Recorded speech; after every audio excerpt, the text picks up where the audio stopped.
Welcome to St. Aloysius' Church. The English language has a number of different words that it just draws in from other languages. It has a huge vocabulary, and often what it's done is it takes words that there isn't already a present word to describe a situation, event, an emotion. A good example of that is Schadenfreude. It's a German word, very German, and it expresses an emotion which you can't describe in normal English, which is taking joy in somebody else's misfortune. And all languages do that. They take loan words because that particular word describes something that doesn't quite exist in their own language. The Jews had one as well, which was synagogue. The synagogue as a concept is it's a Greek word, and it comes from the time of the Babylonian exile, and where the language which would have been used at that time across the world, thanks to Alexander the Great, was Greek. And synagogue means the assembly, the bringing together of. And when the exiles returned then to the Holy Land, they brought that word with them. And in some ways it still became a popular word, even when using it in Hebrew or Aramaic, synagogue. There's such a loan word in today's gospel, but it's hidden away, and yet it's such an important word for Christianity. We're up here in the choir loft of the church, and over my shoulder you'll be able to see just the mosaic there of the Last Supper, because that's where we return to. The Gospels, even though we're in the Easter season, and even though we're approaching Pentecost Sunday, the Gospels have taken us right back into the Last Supper because of the discussions that are taking place, and in particular, the teaching that Jesus is giving to the disciples. And although it may seem a strange place to go when looking at Easter, it becomes really important when approaching Pentecost. A reading from the Gospel of John, chapter 14, verses 15 to 21. Jesus said to his disciples, "If you love me, you will keep my commandments. I shall ask the Father, and he will give you another advocate to be with you forever, that Spirit of truth, whom the world can never receive, since it neither sees nor knows him, but you know him, because he is with you. He is in you. I will not leave you orphans. I will come back to you.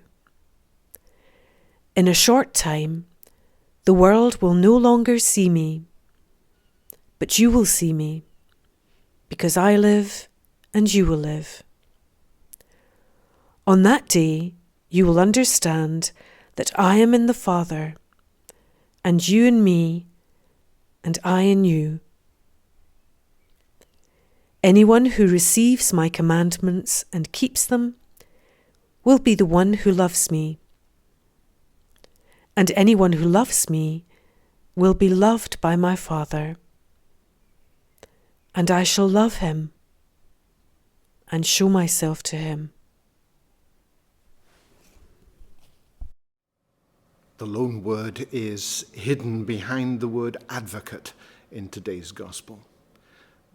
The word itself in Greek is parakletos. It's an unusual word, but it's a rich word as well. You don't often hear it because, except if you're of a generation that remember some of the old Catholic hymns where they talk about the Paraclete, and I always found that rather kind of confusing as a child. But the word parakletos is a very specific word. Normally the Greek word that's used in the New Testament to describe the Holy Spirit is actually pneuma. It means the breath and the wind, and you find that used in the Acts of the Apostles. You find it used earlier in John's Gospel as well. But when it comes to the Last Supper, when Jesus is talking to the disciples, he doesn't use that word pneuma. In chapters 14, 15, and 16 of John's Gospel, 5 times he uses the word parakletos. For the Greeks, it's a very almost a technical term, and it literally means somebody who comes and stands alongside you. And that's why it's a legal term, because it's like a lawyer, an advocate, the one that's used in today's gospel, comes and stands alongside you and pleads your cause before the judge. It also has other meanings as well. It could be actually a prosecuting lawyer as well, trying to show that truth is where it is.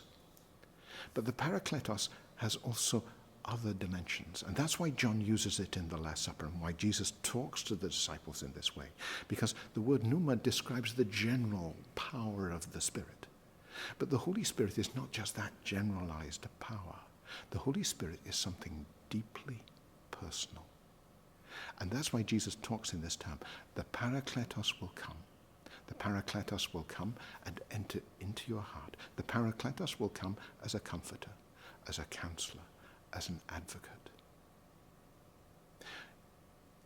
After the resurrection, Jesus appears to the disciples and moves around and intercepts various different people on the road to Emmaus, Mary Magdalene at the tomb, and all of those things.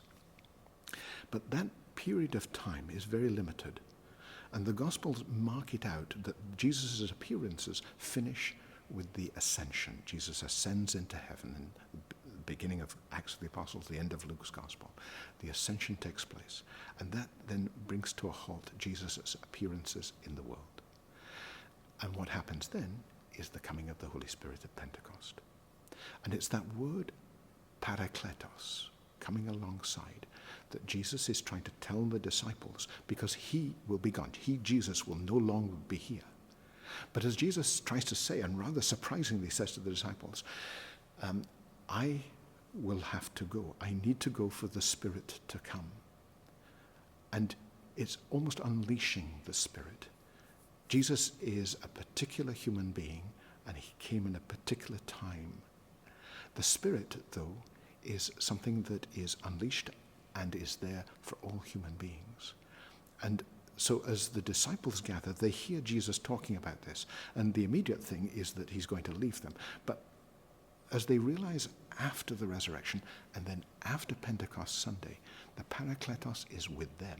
That Spirit of Jesus is with them in a very personal way, counseling, giving an understanding, giving wisdom, the gifts of the Spirit that are there. For ourselves, it's important. It's important not to just think of the Holy Spirit as that kind of the pneuma, the wind that is blowing through the trees and that. The Holy Spirit fundamentally is the Holy Spirit that touches the human heart and engages in a discussion with the human heart, comes alongside us and is the most intimate aspect of the divine in our world. As we prepare for Pentecost, it's good to remember Jesus talking to the disciples, because that Parakletos, that Spirit, is just as much alive for us as it would have been for Peter and the disciples in the New Testament. Our task is to touch into that Spirit, to pray, to listen to the counsel of the Spirit, and in so doing, we can bring the Spirit of God into the world around us.